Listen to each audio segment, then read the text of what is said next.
Өткен жылы облыстың 40 мыңнан астам тұрғыны кәсіпкерлікті қолдауға арналған ұлттық жоба мемлекеттік бағдарламасы арқылы жұмыспен қамтылған болатын. Осы салаға биылда 3 миллиард 800 миллион теңге қаржы қаралып отыр. Бұл бағдарламаның әсіресе ауыл тұрғындарының тұрмысын жақсарту үшін қолайлы екенін аңғардық дейді Сарыкөл ауданының тұрғындары.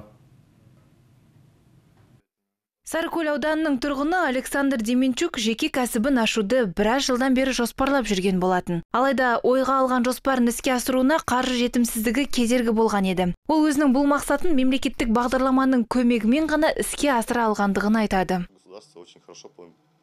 Бұл бағдарламаның өзінің бизнес идеясын жүзеге асырғысы келген адамдарға көмегі зор. Олардың көбінің кепілге қоятын бағалы мүлкі болмаған соң, банктер оларға несие бермейді. Ал мына мемлекеттік бағдарламаның осындай адамдар үшін көмегі мол. Мен де осы туралы естіген соң аудандық жұмыспен қамту орталығы арқылы бизнес бастау курсына оқуға тіркелдім. Оқу онлайн жүйесі арқылы өтті. Бұл да әсіресе ауыл адамдар үшін қолайлы екен. Оқу курсы аяқталған соң қолға алмақ болған кәсібіміз жайлы бизнес жоспарымызды жасадық. Оны арнайы комиссия қарап, соның қорытындысы бойынша маған 1 миллион 200 мың теңге өтемсіз несие берді. Осыған дейін шағын жиһаз жасау цехын ашуды жоспарлап жүретін едім. Үкімет бағдарламасымен бөлінген қаржыға соған қажетті құралдар сатып алдым. Қазір ауылдастарымнан түскен сұранысты орындаудамын. Жаз шыға кеңірек бір ғимаратты жалға алғым келеді. Өндірістің көлемін көбейтіп, қосымша тағы 2 адамды жұмысқа қабылдаймын. Меніңше үкіметтің бұл жобасы ауыл тұрғындары үшін тиімді. Сондықтан оның алдағы уақытта да жалғасатын қалаймын.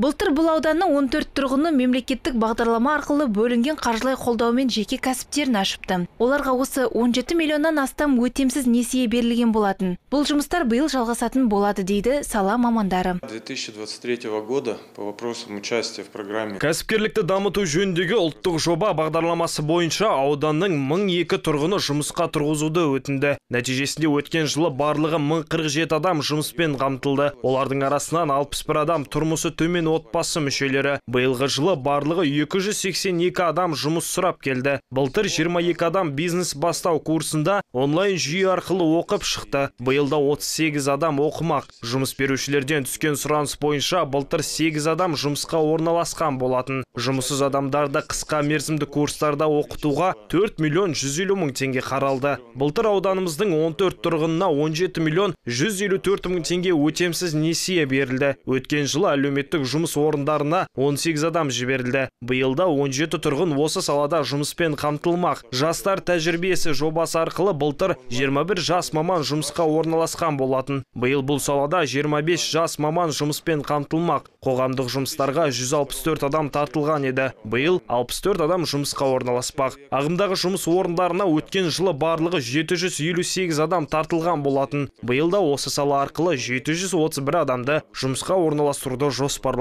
отырмыз.